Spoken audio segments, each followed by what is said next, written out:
This is the Farmington Feed, bringing you information from the city of Farmington.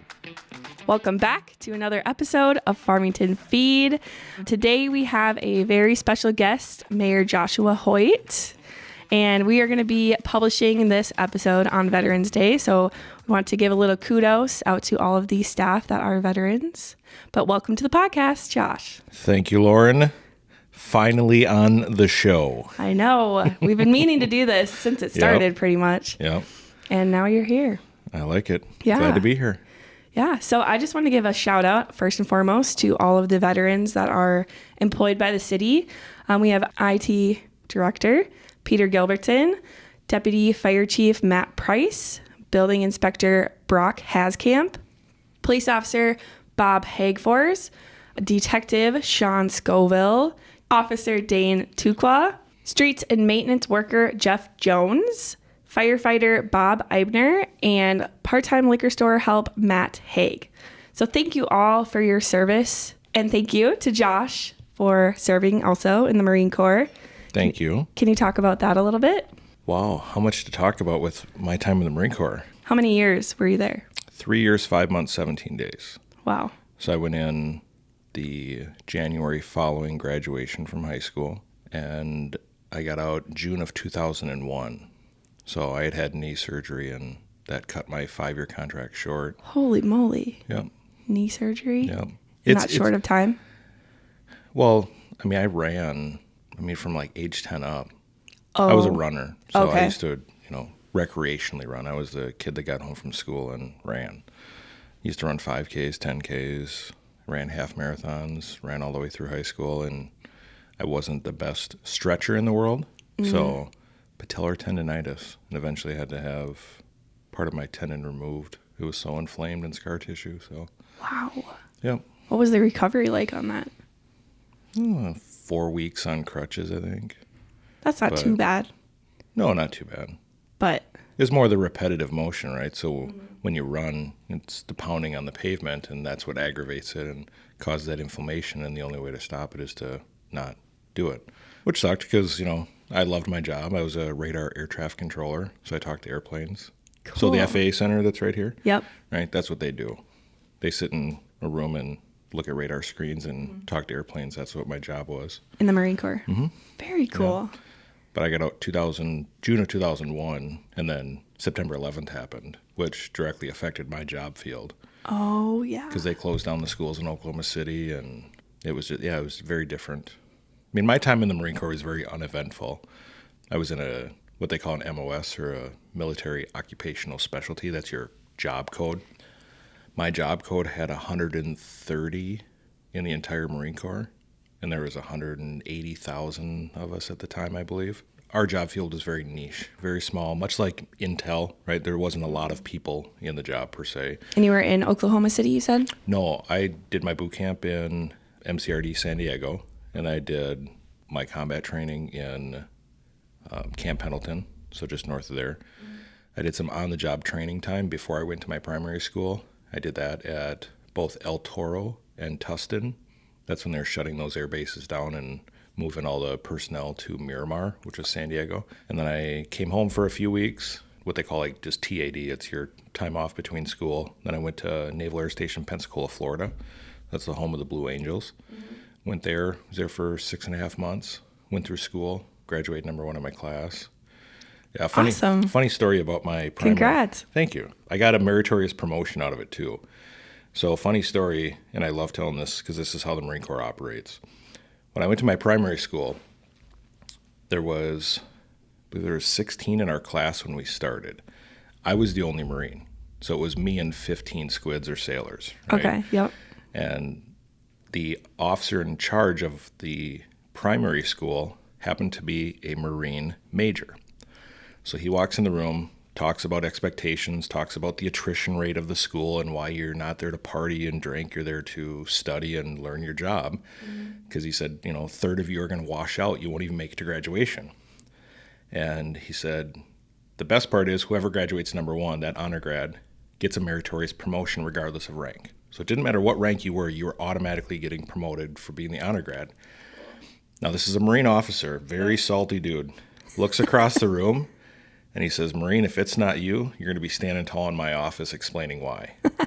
So here I have this guy that has God knows how many years of service, very salty, very experienced, very tenured. And he straight up looks across the room and just says, challenge. Like, you better be the one. Yep.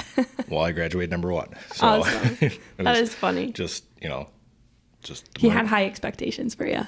Well, that's the Marine Corps. Yeah, that's just how everything operates. No, my time was pretty quiet. I mean, we weren't in any conflicts, right? There was not a whole lot going on, and then 9/11 changed everything, and it's a whole different world. So yeah. So you had been out for a little bit before that happened. 3 months, less than 3 months. 3 months. Yeah. Wow. Yeah. So what was going on in your head kind of when it all went down? Like, were you like, I want to get back there and go help out, or? Well, I called my facility right away because when 9/11 happened, when the first tower was attacked, the FAA put a ground stop on all air traffic. Basically, every airplane that's in flight has to land at the closest airport that can reasonably take them. So you can't land a 757 at a small farmer's field, right? But everybody gets on the ground and nobody takes off. And so that's a major disruption to service. And so I called the facility and they're like, we can't talk. We'll talk to you later. Oh, sure. Because that's my job. Yep. I just came out of this world and like, oh my goodness, this is, I know what this looks like on the screens and the frantic change of rerouting planes and taking them to airports that they weren't intended to land at. It's just very different. Like every other American, I believe, that was just the day that was like none other will ever experience. I mean, we weren't alive for Pearl Harbor, but I would equate that to be very similar. Probably. Right? That's our modern day Pearl Harbor event. So it's crazy to look back on from my perspective because I was in 3rd grade, I think it was. Looking back and talking about it every year, it's like, oh, I remember that piece or I remember that piece. But a lot of it has just been word of mouth, and you lived through it. Like you had those emotions and stuff right away. When you serve in the military, and I won't speak for everyone, but this is, I would believe to be a generalized statement that's fairly accurate. Those that serve in the armed forces have a different outlook and a different perception of civilian life. I've heard that. It's very different. And I'll always remember when I was doing a transition from active duty to getting out, they talked about the rough transition, right? There's a getting reacclimated to civilian life because people, generally speaking, don't realize the gravity of the freedoms and the privileges that we get. And when you serve and you are in an environment where you don't make all your own decisions, especially through boot camp and the early part of your career, it's very different. You have to be to an appointed place at a certain time. There's very high expectations. Everything is very regimented. You don't have the common luxuries of just going where you want, when you want, do things how you want. It's very structured and it's by design. When you get out and you're in civilian life, you're accountable to yourself. That's it. And that's often taken for granted. So when things like 9/11 happen, at least in our lifetime, right, and we live through them, it puts it all into context of reality. So it's different. I mean, those that went through Vietnam, Desert Shield, Desert Storm, all the major conflicts, they go through that. Not something I could comprehend, but... No, but you have an appreciation for it. Absolutely, right? yeah. I mean, I think that's one of the most important things about Veterans Day is whether it's Veterans Day that's celebrated in 2022 or it's celebrated in the 80s or it's celebrated in the 70s. Like, there's a time in which you look and say, I get to say what I want, do what I want, when I want, how I want, and in most cases without culpability because someone else made a sacrifice. You want a sombering moment, go to a national cemetery. Go to Fort Snelling, right? Go and walk around and just look at all of the gravestones. Look at all of the people that have, sacrificed, whether they died during conflict or died after service. It's amazing. It is. And it puts it in perspective real quick. Definitely. Yeah. Is there anything else that you want to share about your time in the Marine Corps? There's nothing per se about my time that I spent. I guess just reflecting back on it. Like when I got out, I went to Inver Hills Community College and I took an English Comp 1108 class. And we had to write a persuasive speech. And I wrote a speech on mandatory service requirements and the reasons for it, the pros and cons. And to a lot of the points and things that you had said earlier about, just having an appreciation for it or being aware of it, other countries do it that way. Really? Right? Yeah. There are countries that have service requirements. And I wrote a paper on, unless you're, the sole male heir to a family, you are enrolled in full-time college, whether it's public or private, didn't matter. You're taking over the family business, or there was a health-related concern that you had to do 2 years. It was mandatory because it would improve the job market. You'd have higher skilled individuals coming out. You'd have a greater appreciation for your country, like all the benefits. Like there's not a bad thing to it, right? Yeah, that's really interesting to think about.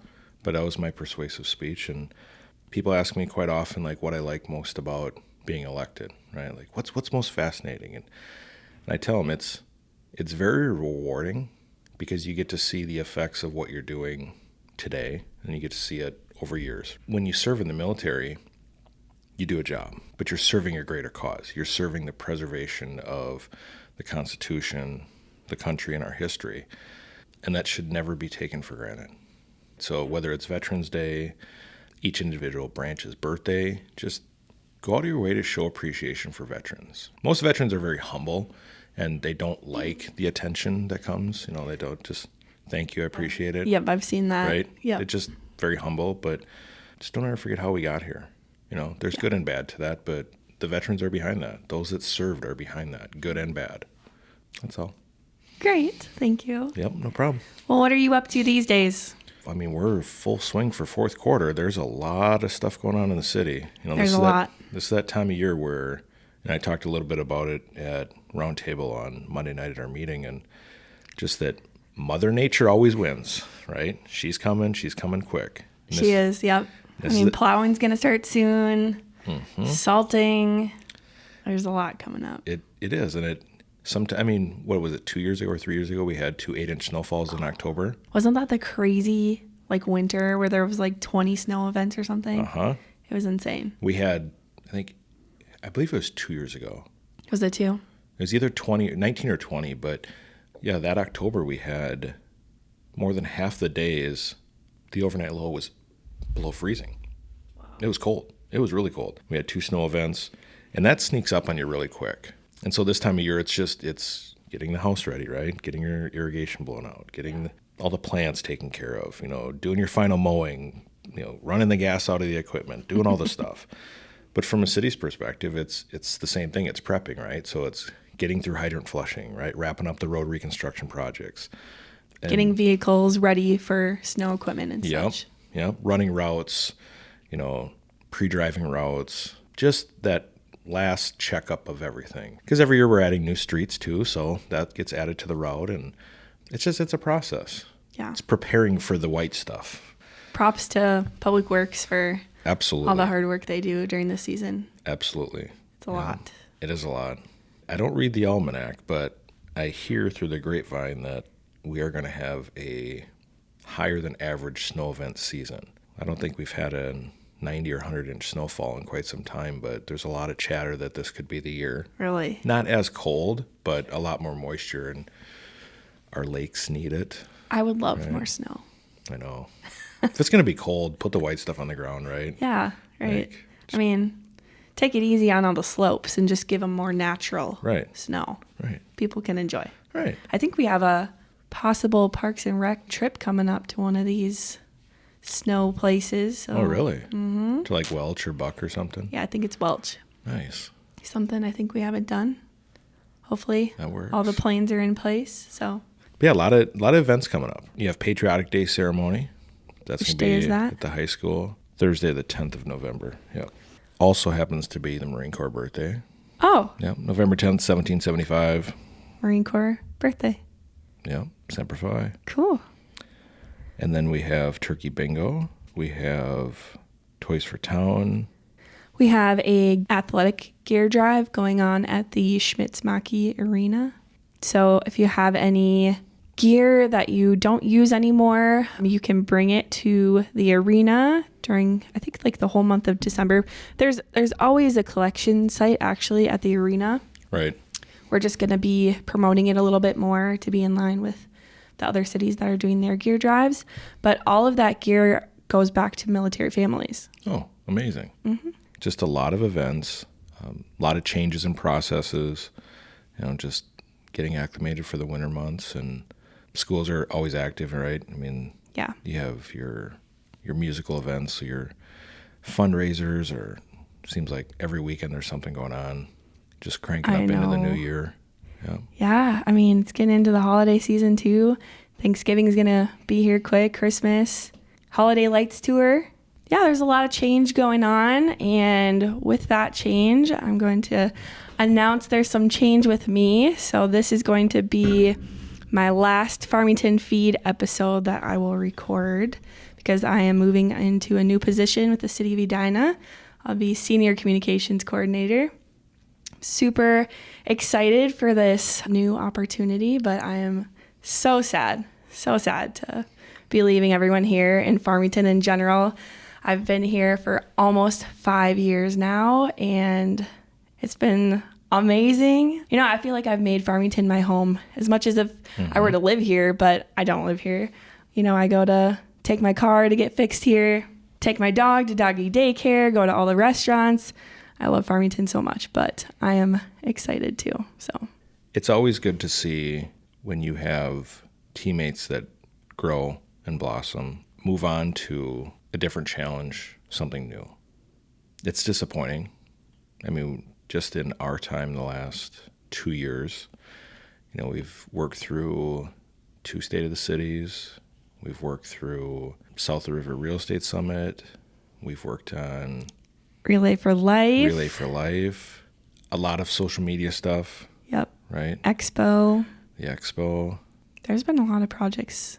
Yeah, all the ribbon cuttings. Oh yeah. They're just, you've taken on, and I hope you don't edit this out. I hope you keep a lot of this in there, right? But no, empowerment's a big thing, right? So empowering you to take the communications department and just make it your own. And I remember saying that to you when we did the first day of the city, right? This isn't my event, right? This is your event, right? Make it yours. And especially for someone who's creative, when you can make it yours, there's a lot more personal buy-in. There's a lot more that you're going to want to put into it because it's not just the direction that you're following, or it's not just hey, do this, this, and this, right? It's, hey, how can I make this, pretty amazing? And you do that in everything you do. You wanted to do a podcast, right? You talked about it. Yep. And here you are. I have no doubt that you're going to continue to do that. And I hope that Edina offers you the ability to be creative, to challenge you, and to empower you to continue to do that. For sure. If they don't, you always have a home in the city of Farmington because we're growing. Thank you. We're growing. Yeah, and, absolutely. Social media, communications, it is the path going forward. I mean, digital, alternative methods, and you have a firm grasp of that and how to do it effectively.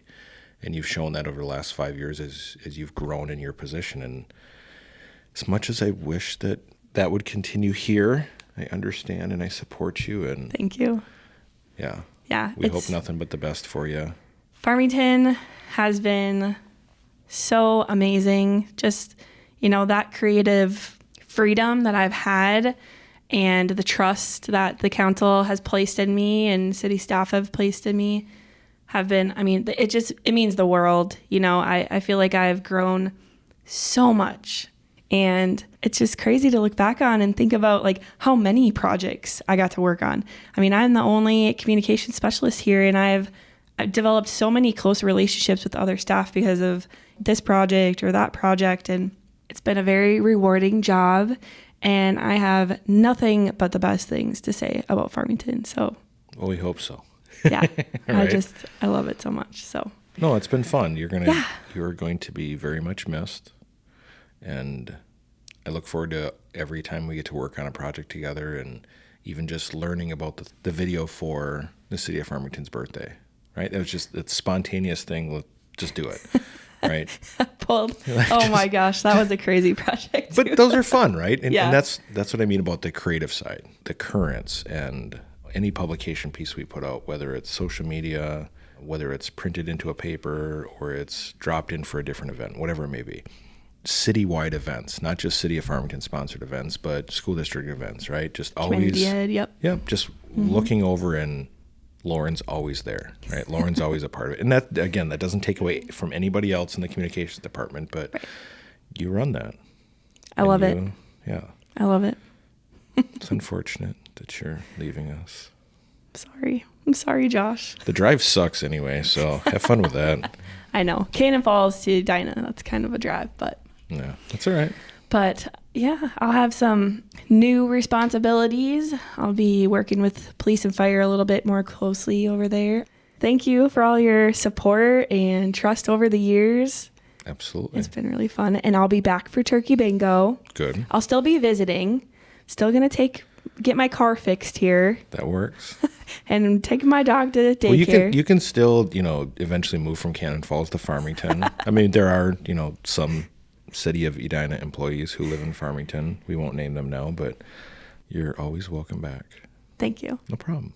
So moving forward here a little bit, there will be a new communication specialist coming in here pretty quickly. As far as podcast episodes, we might take a few weeks of a break there. Episodes will resume at some point, but we'll let the new person come in and make it their own too. Thank you to all of our listeners who tune in and hear about all of the awesome information going on with Farmington. And thank you, Lauren. You are a rock star of rock stars. Thank you. Thank you for tuning in to this episode of Farmington Feed. Please subscribe and listen wherever you get your podcasts.